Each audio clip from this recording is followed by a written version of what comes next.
Hey, it's Travis. Too many camp directors run just on gut feel. Our free Resilient Camp Blueprint Diagnostic is your dashboard for resilience. Take it today at camp.mba/Travis. Again, that's camp.mba/Travis. What does it truly mean when you call camp home? This is CampHacker.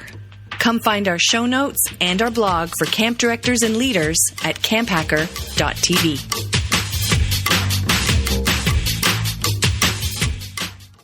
This episode of the CampHacker podcast is brought to you by UltraCamp. Wouldn't it be refreshing if your registration software gave you more time? With UltraCamp, you can track attendance, manage staff applications, streamline registration, and much more. Get back the time you need to focus on what's really important, camp. Find out more at summercampsoftware.com/camphacker. Crazy Creek Products is proud to support the CampHacker podcast. They've been perfecting the just sit there mentality for campers since 1987. Come see them at the Tri-State and New England ACA shows in March, or call 800-446-3446, or find them online at crazycreek.com. Hello, Camp Mavericks. I'm Travis Allison from Go Camp Pro. I am a summer camp marketing and strategy consultant, and I help camps translate what they do so more parents insist on sending their children to summer camp. Hi, my name's Chris Hudson. I am the camp director of Camp Highlight, the best camp in the universe. It's a sleepaway camp for kids who have LGBTQ parents. And my name is Gabrielle Real. I'm one of the camp directors of Camp Waro. Camp Waro is an all-girls camp in the Laurentian Mountains, and we focus on creating a positive environment for gender minorities. And my name's Joe Richards. I am the guitar player at Pierce Williams Chapel, which is a summer camp in Pierce Williams is a summer camp and part of the United Church of Canada's camping network. We're located about halfway between Detroit and Toronto. Welcome, all three of you. That's my my new idea to plant. We have to come up with crazy introductions for the last but specific introductions for no lies, all true. No. Yeah, only true things. Yeah, for the last show of the season, which is coming up very soon. No facts, no printers. I want to welcome the three of you to the show.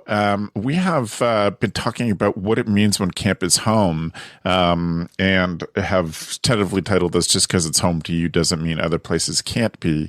But I do really want to explore this idea of so many people think of camp as kind of being their emotional home throughout the year, and that it is a place that a lot of people find centering or sort of need a touchstone of camp in a year to make the rest of the year work, for good and bad. And so I want to really explore that idea today.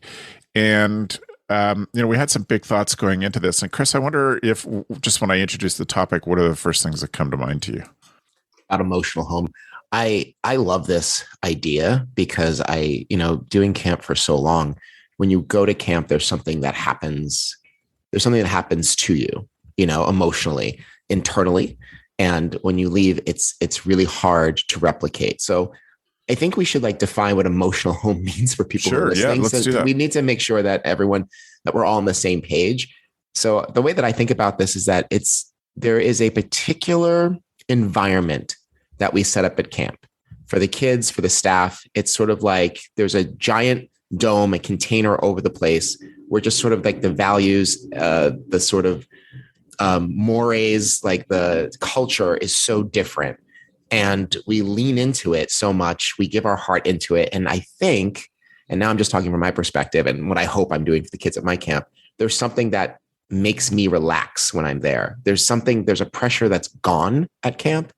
And I think that's the thing I think of when you talk about emotional home. There's something about it that feels correct. Now, I don't know if that's just because I'm a 30-year going on camp person, or if everyone has that effect, but there's something about it that even me, as a director at my most tired at 1 a.m. in the morning, inputting sheets into the computer, there's still something about it that feels very comfortable and very at home. So that's what I think about. Anybody else? I want to make sure we're all on the same page with that. So yeah, that's what comes to mind. Okay, great. For Gab and Joe, I mean, the idea of camp being home is literal for you, Kat from having grown up there and Joe from living on site for so many years. But I think from, kind of addressing a seasonal staff member's perspective, and we're trying to talk to camp directors. So I want people to think like a camp director in here, but addressing people who come and go from our organization that aren't armpits deep in it or eyeballs deep in it all year round, that they have a different experience. Emotional home for you, Gab? Is that true? Yeah, it's true. And I think that the shift between there's different stages of understanding why camp is an emotional home, from camper to CIT to staff to, full-time, person that works for camp. And I think the shift is from experience, and it just happens, to the creator, and being intentional about how do we create a space where hopefully the majority of the participants feel like they can be themselves at camp. And we know that camp does not feel like a safe space for everybody, does not feel like an emotional home for everyone. And our industry has a lot of work to do in the work of appropriation and queer inclusion and BIPOC inclusion. But I think that for me, my main goal with my campers and my staff members is, one, that they have that experience, that this is where they feel held. And then hopefully within our staff, they start to learn how to create that for themselves outside of camp. And that truly is relationship based. How can you start to, one, acknowledge what you need and want, and how can you ask that from somebody else and make it a space for them too? And I think that transition is really difficult to do, even if you have all of that knowledge and the experience. I think that what Gabz is there's two things that really stick out to me. The idea of intentional, and I love that phrase, to be held, right? Like, this is where they come to be held and to be molded, right? This idea, Pierce Williams, I started at Kennesari very young, right? You start as a CIT at the age of 15. And so you're in a very formative place after your first year of high school. And you have this summer experience with people who are, every summer built up to that led you to this place. And then you have this different experience where you're counselor in training, and it just can change you entirely and change your entire being. And I think the safety of that emotional home is something that people feel, and sadly might not have where they rest their head at night. I'm careful not to call that place home, because home has nothing to do with where you rest your head at night. Exactly. Home has everything to do with where you feel you are welcomed. And I think the challenge with summer camp is making sure that we give them the tools and the power to create that home, their home, wherever they are, right? That they, I think that we'd be doing a disservice to our staff and to our seasonal staff if we said you have to be at camp to feel emotionally safe, because we should all, the things we need to pass on to kids and to youth is that you have the right to feel emotionally safe wherever you are. And here are the tools to do those things. And here's why we do this at camp. I recently hired a new camp director. A previous staff member came back after 5 or 6 summers away, needing a summer job, and we needed a summer camp director. And what she described is actually my first experience stepping away from my first camp, right? My emotional home at Kennesari, growing up there. I then went to another camp, which was a bit further away, not that far away in reality, but a bit further away. And that whole summer, I felt like I just couldn't, something wasn't there, right? Something didn't feel right. I was at this other camp. I was working with kids with varying abilities, and I just didn't feel. And what I figured out is that because I'd grown up at a religious camp, you're all there at least for some reason, right? Or you're on a discovery journey of some nature to discover your spirituality and where you're going. And I realized that, oh, well, they haven't replaced that here at this other camp. And oddly enough, my camp director who's working for us this year, Piper, she went to that exact same camp that I had worked at. That was my first experience away. And she said, yeah, it just didn't feel, she put it on the one thing. She put it on chapel, which I'm the guitar player at chapel. She said, well, they don't have chapel and that's what's missing. And we had a longer conversation about it and it was missing. But it's this idea when we give emotional safety to people, it's because we're intentional and we create that feeling, and helping them create that feeling outside of camp should be one of the things that we try to do as well, which I'm not sure if social media does that or if private groups, right? They try to create their own things there as well. Crazy Creek chairs and products have been perfecting the Just Sit There brand for campers and staff alike since 1987. With new colors in stock for 2022, reach out to Crazy Creek today for summer 2022 season specials. Mention this ad when you email or call in and receive 10% off your entire order and free single color logo on your Crazy Creeks. No tool is more vital at camp than a Crazy Creek chair. Call 1-800-446-3446 or email chill@crazycreek.com to guarantee your chairs for the 2022 season. Did you know Crazy Creeks are given to campers at check-in at over 500 camps in the U.S.? Great camps like Philmont and Kanakuk include the chair in the camper's registration price and package. Add a free logo on the back and your camp name will stay with the campers for life. No one throws away a Crazy Creek. Well, I mean, before we spend more time on what do we create and why, and then how do we apply it, I think it's worth saying, I've said this on the show before, that some of my greatest struggles in life have been after a camp season, adjusting to life without being a camp counselor when it was seasonal for me. You know, as a camp director, it's like now this place that I live is empty and it's been full of bodies. But those moments have all been really challenging. And before we got recording, Chris, you were talking about transitions out of camp mode into what Beth and I have taken to call the mundane world. And the challenges in that. What sort of stuff would you advise camp directors to be thinking about for that transition, Chris? Oh, that's a different question. I thought you were going to ask me. Okay, but I'm ready. At Camp Highlight, we'll talk a lot about when the kids arrive. We talk about like the space that we're creating. And we talk a lot about the fact that if you are in the regular world, people can be sharp and sarcastic, and it closes us down from expressing ourselves. Because if I'm like, hey, I love board games, someone's like, that's lame, why do you like that? Then it shuts me down. And so we work actively that at camp, that every time you express yourself, everyone is enthusiastic about it. Everyone wants to hear more of it. Tell me more. Oh my God, I love that you love that. Oh my God, there's no yucking of yums. And so, on the last day, we talk a lot about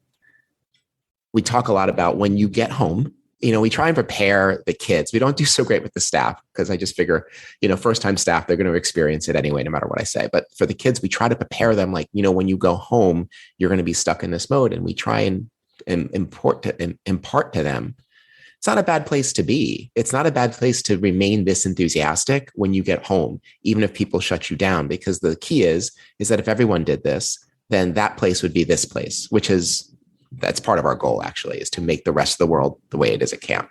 Because transitioning out of camp, when you get home, everyone listening to this knows what I'm going to say. When you get home, the fact that you're not wearing a lanyard, the fact that you see children you don't recognize and you're like, oh my gosh, whose are they? It takes a while to really settle into that. It takes a while to settle back into whatever your real world hygiene routine is, because we can be really flexible at camp, but on the subway, you don't want to be that flexible. Do you know what I mean? Like the people around you don't want you to be that flexible.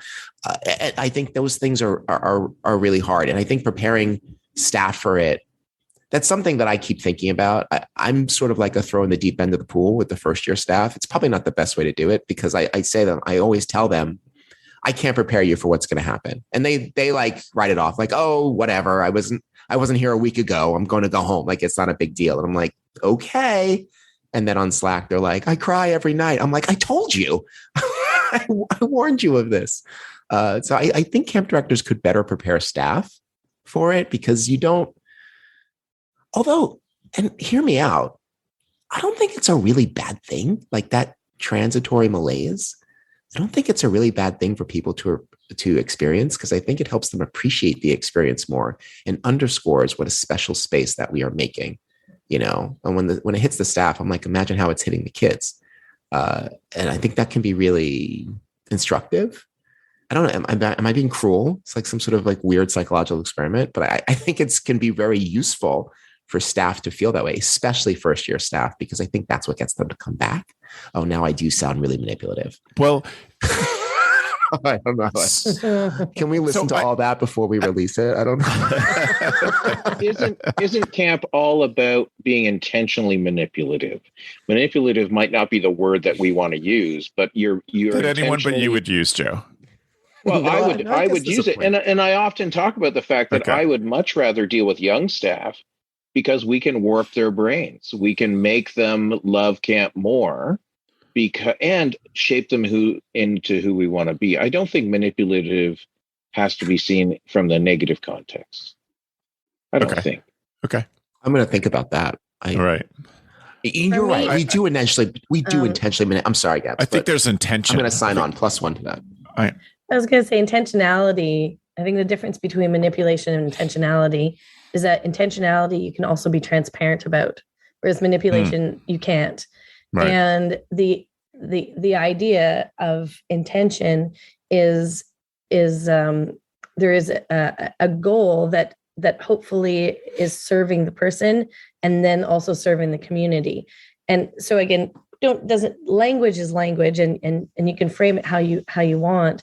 But I think that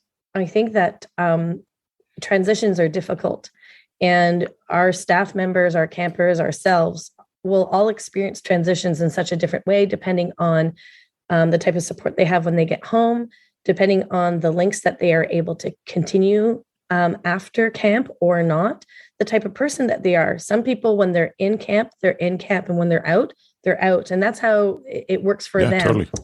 I think that the thing that I find sometimes tricky is that we never want people to go home and say, why can't I recreate this camp magic? Or at camp, I'm so outspoken and confident, but then now that I'm in high school, I feel small, and that's me. Why can't I just be this?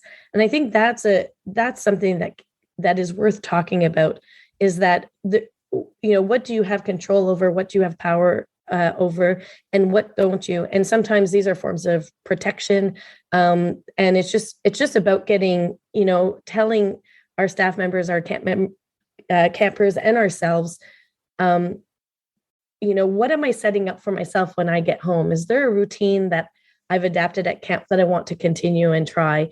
Are there people that I do want to reach out to? What's going to be difficult about starting my job or school? What's going to be hard? And just acknowledging it helps. So just that transitions are difficult. And, but again, what camp can do is just create those small little conversations. And some people, as you say, Chris, are inexperienced or maybe even in denial. And so they might say, I'm going to be fine. I was, just a week, I'll be fine, and then they get to, but just that conversation that they had, they're like, oh, that's what Chris was talking about. But now I don't feel so alone because we did have that conversation. I see a lot of camp directors that don't take the time during that transition. And I think that does contribute to creating the mundane world, because we don't take that time to say, what do I need after camp? What's going to bring me joy? What's going to bring me happiness? What's going to bring me connection? And we jump right back into work, or we just shift gears so rapidly. And I think we don't do that for ourselves enough. And I'd like to see our industry take a little bit more care when we're transitioning in and out of camp. I think that's incredibly important. I think it's important to acknowledge it at camp that this is going to be hard. Doing it for our campers and for our staff. I think it's important to reiterate that at the end of their staff's time at camp, to say, I'm sure you're eager to go home. We're all tired. We've really left it all here, and I admire you for that. But there are going to be some challenges and thoughts. And I think just the value of having the camp director, being a camp director who reaches out 3 or 4 days after they get home in some way that's appropriate for that staff member, that works for that staff member, and doing a check-in is it's great example. It's great intentionality. You're showing your staff what it means to care for others. Frankly, it is retention. It's staff retention. If their last big emotion about camp is this drop down, then that's not a positive end necessarily. Eventually their what'll be in their head will be the, I think a lot of the negative stuff goes away, but I'm speaking from my own. When I was a seasonal staff member, that transition was incredibly hard for me. And I've really struggled with it. And I think a little bit of reach out could have helped me. So I'm proposing that it could help your staff as well. Now, but I need to underline, just before we move on, please, the down that you get really highlights the up that you had. So I would like to think that staff, that's what's activated for staff. I don't know anyone who's ever been like, oh my God, the transition was so hard, I can't do that again. It makes them be like, oh my God, that transition was so hard, I can't wait to get back. That's fair. What I was trying to say before. Totally fair. We should totally help our staff when they are having difficulty. Yes. But it doesn't feel critical, we might lose the staff member. I think if anything that, the down might help us retain them. Oh God, I sound like a super villain. Okay. I'm going to go on mute.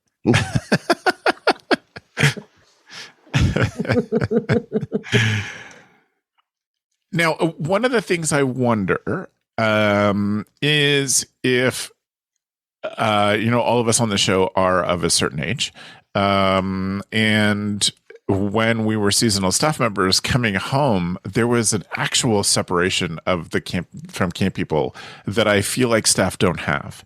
That the staff are connected to their camp people.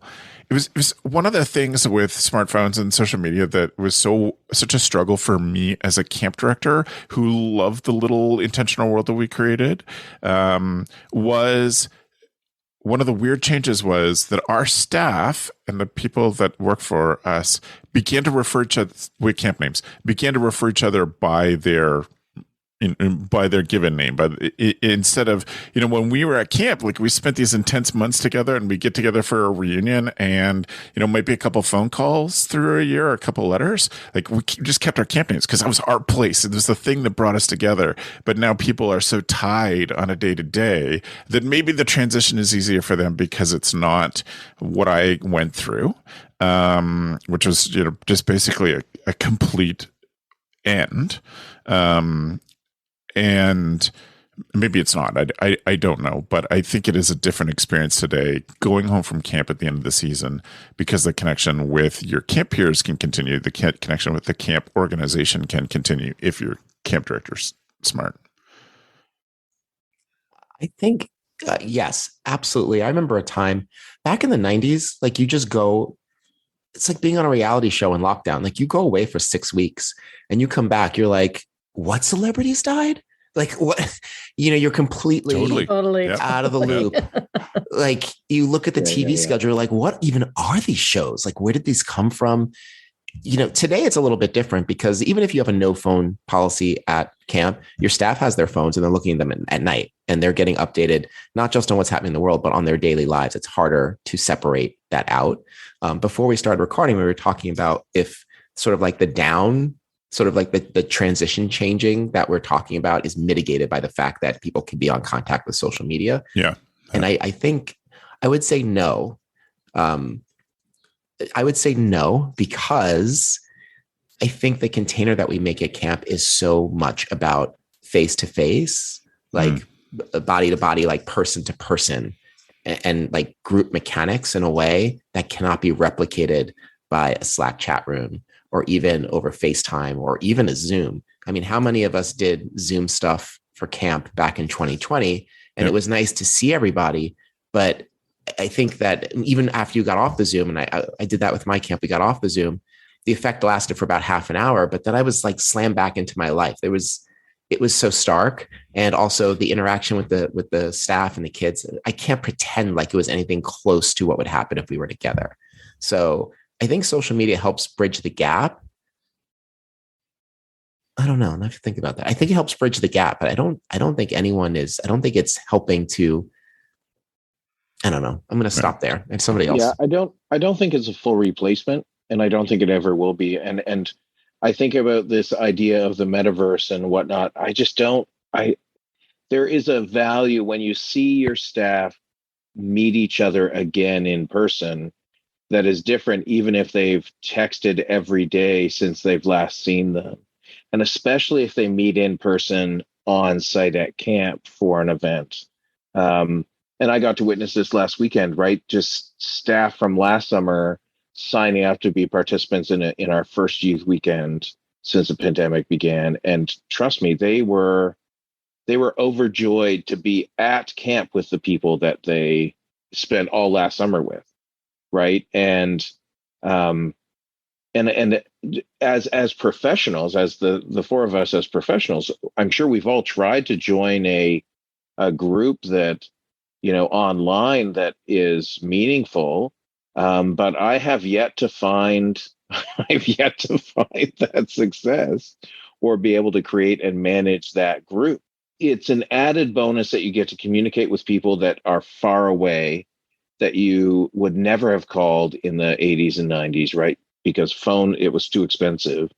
It's an added bonus to see their life happening before you, but it's like you're viewing their photo album from a distance, right? And I don't think that it replaces the power that camp has to bring them together for a purpose. Thank you. Can we spend a little bit of time before we wrap this up about the value of an emotional home, and without opening, so I don't want to, there are so many big topics that branch off from that little moment. But I just want to push on that one thing. How do we make sure that camp is, and let's not say emotional home. How do we say that camp is an emotional touch point for staff that empowers them throughout the year? I think there's, one of my friends is a child psychiatrist, and he's, I wanted him to come and meet one of our campers that was struggling with permission from the family. And he, now I'm saying he, and we are an all girls camp, but he was we have Waro boys as well sometimes, just like foster boys. They're lovely. And they consider themselves Waro girls. And one of the things that he said to me that was really interesting was, because I was worried about, where he was going to go after camp. And I was worried about, him, feeling like he couldn't create this back at home. And he really struggled at home. And what this friend of mine said was, the first step to any change, any possibility, any hope is just allowing children and young adults to experience the possibility of an alternative way of living. And that you should not try to put more pressure on yourself to make, certain lessons stick. What we want is for them to experience it, because when they experience those positive relationships, when they experience being respected, when they experience that kindness is not based on who you are as a person, but it is owed to you no matter what. When you experience these things, this gives you the alternative possibility that when you go back home, this is what you're looking for. This is what you're aiming for. And it might not happen in your young adult life, or even in your teen life, but it can start to potentially happen when you are able to have a little bit more agency. So I think for me, this is something I try to hold on to. What am I doing at camp, and how am I being as transparent as possible, particularly with my staff, in the intention behind why we're doing what we're doing, so that they can see that there's possibility and they can choose. If the environment supports them, they can at least try to seek out a similar environment and similar people that are going to treat them and care for them the way I hope they experienced at camp. I think it's really important that we as camp professionals understand that we can only do what we can do. Fair. Once they leave camp, and I think about this all the time as a Christian camp we're not actively evangelizing our camp experience, but when kids leave camp or staff leave camp, we have zero support structure outside of camp to help them on the rest of their faith journey.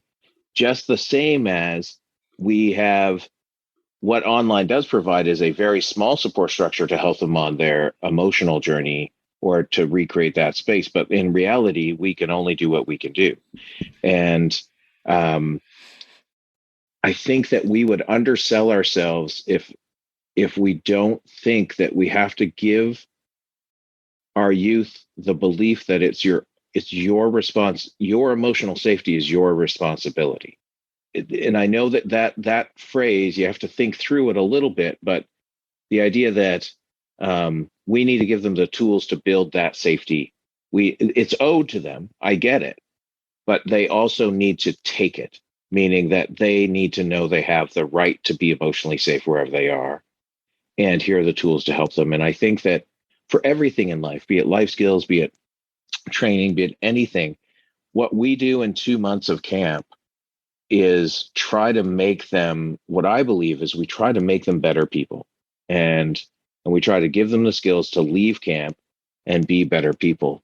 And if camp is their emotionally safe place, I want them to carry that little bit with them, but I want them to be able to use that little bit when they're not here and when they've moved on to another camp or they've moved on to a university or a college, or because my buddy Pat once did a session, this is 30 years ago almost, about the baggage kids bring to camp. And it wasn't in first session. So he brought in this bag and people thought, oh, it's a bag, it's a bag of clothes and whatnot. But the stuff that Pat pulled out of that bag, right? Like the beer bottles and the alcoholism and the abuse and the things that these kids bring and staff bring to camp as baggage. We can't solve every problem. We can only give them the tools. We can only do what we can do.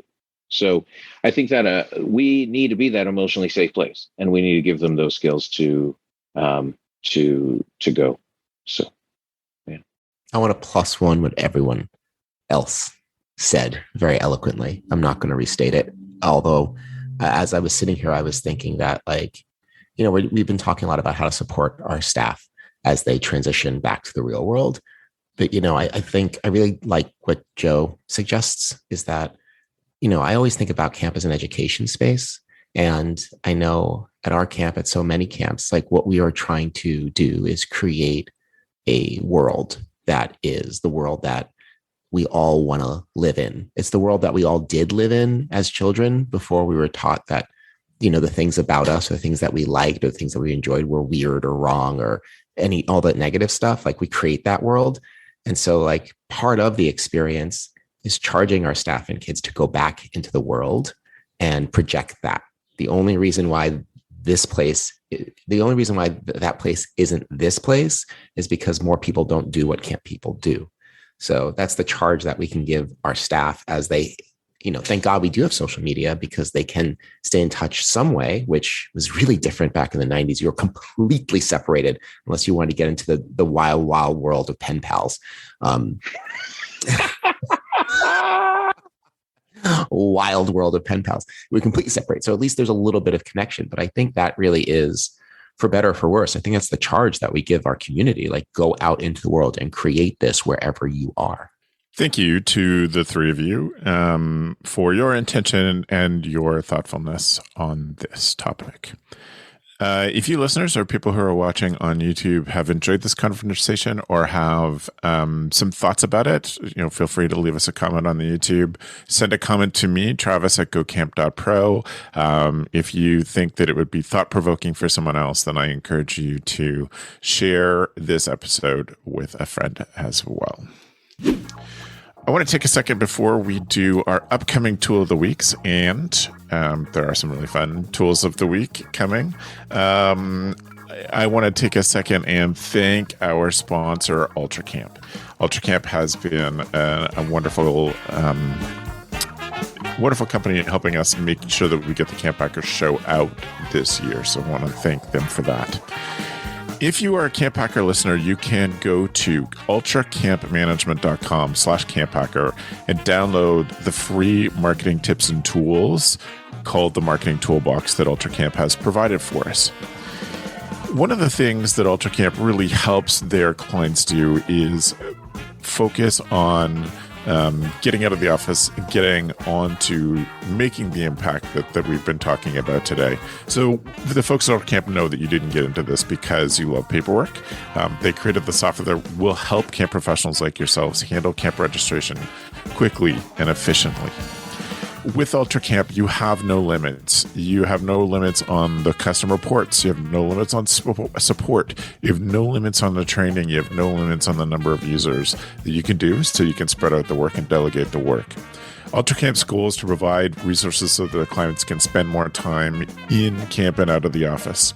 And if this doesn't sound like your registration software, don't you think it should? Visit their website at ultracampmanagement.com/CampHacker and set up a time to chat. They look forward to having a chat with you and talking about UltraCamp. So we are on to our Tool of the Week. Tool of the Week.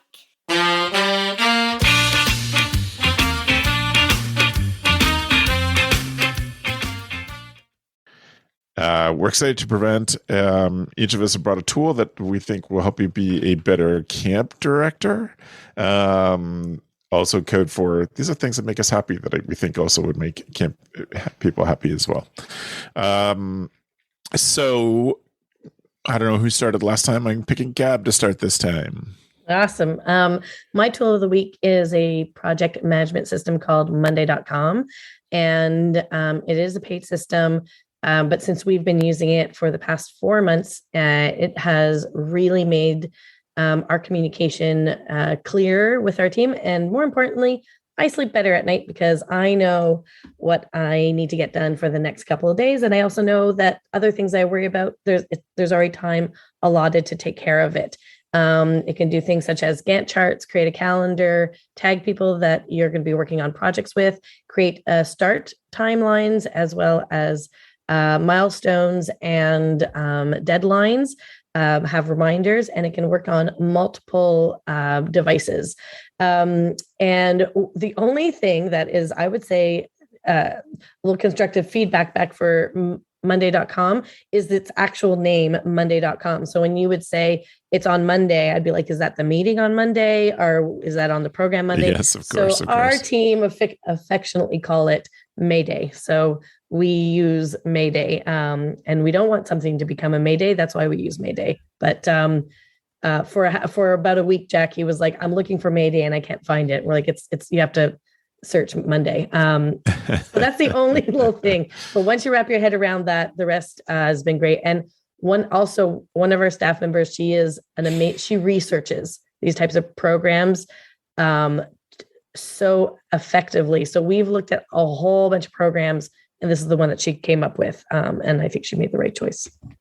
Excellent. Thanks, Gabz. Joe, what's your tool? My tool of the week this week is a board game called Super Mega Lucky Box, which is the best. Follow the link if you go to the show notes and see the link. But the best way to describe it is it's a number.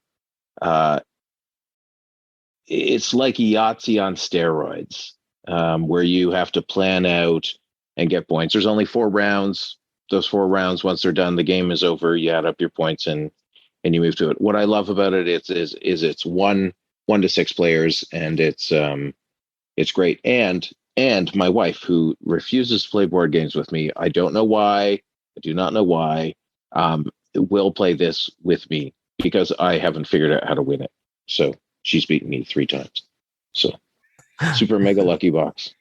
Endorsed by Jen. Red all the way. Chris. I am also going to recommend a game. This was a good day in podcasting. It's a good day for gaming. This game was super popular, and I was surprised that this was never recommended on this podcast before. There's a game called Codenames, which is it's ostensibly a board game. There's a collection of words in a grid that you lay out on the table, and it's 2 teams. And the one team, the clue giver, is given a map where they see which words of the grid they want their team to guess and to pick. And the other team has different words. And so the idea is that you give 1-word clues to your team to make them pick the correct words. These are just common words: dolphin, Malaysia, chocolate. Just pick the words that you need to win. It is really a lot of fun. It is super engaging and super interactional. And the reason why I'm recommending it here is because it's easily adaptable to like a large camp game. You make your own cards, you build a huge board. It's great. You can also play online, and both links are going to be in the show notes. And it's great. Check it out. Codenames. If you're one of the few people who haven't heard of Codenames yet, like, get all the way into it. Okay, that's it. I love Codenames. We have Codenames Pictures, which is also fun because it's sort of a random image that you have to figure out a way to communicate what you want people to pick, as Chris described. If you have been a trained adventure facilitator, you'd know that part of the stages of good adventure facilitation is communication exercises. And this is such a fun way to introduce a communication exercise, because without saying the word, you're trying to imply the word and get people to pick. And sometimes you need to find ways to group words or pictures together that don't have a great connection. It's just a fun exercise. Also, like you say, Chris, for picturing it as being a camp game, this would be an awesome thing to have blown up onto 8x10 pictures and have them laying on the floor of your picnic shelter on the concrete, and people being able to kind of walk around. Like, it's one of those cool games that you could make camp sized really easily, and figure it out. And as Chris said, you could adapt it using your own images or your own words to be a part of that. That'd be so cool. Yeah, it's so great. Take your inspiration and run. Yeah. That is a great one. Thank you. I'm going to return to a pick that I picked either last year or the year before, which is the service Libro.fm. As usual, for all the tools, you go to camphacker.tv/podcast, and you'll see the show notes from this episode and all the others. Libro.fm provides audiobooks, a service like audible.com, but it's not owned by Amazon. They make a point of supporting independent bookstores so that you can designate, this is my independent bookstore near me. Even though I'm buying audiobooks from you, Libro.fm, a piece of that money goes to support my local bookstore. So I'm sure it's not a ton of money that they get for every book that I buy, but it makes me happy to support a bookstore that I see is doing great things. So that is my choice at camphacker.tv/podcast for the show notes to see the link to join. I am an affiliate for Libro because I love it so much, talk about it on social media so much. They asked me to be. So you're helping us make the show by joining via that link.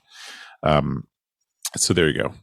I want to take just a second and highlight another podcast in the Go Camp Pro network. And I want to talk about Camp Code by asking Gab to talk about Camp Code, the other podcast that she is on in the network, podcast focused on staff training. Gab, have there been some moments or highlights that you think, maybe just new ideas that have come out in Camp Code this year that you think people would love and could really grow from? I mean, I it's hard for me to say off the top of my head.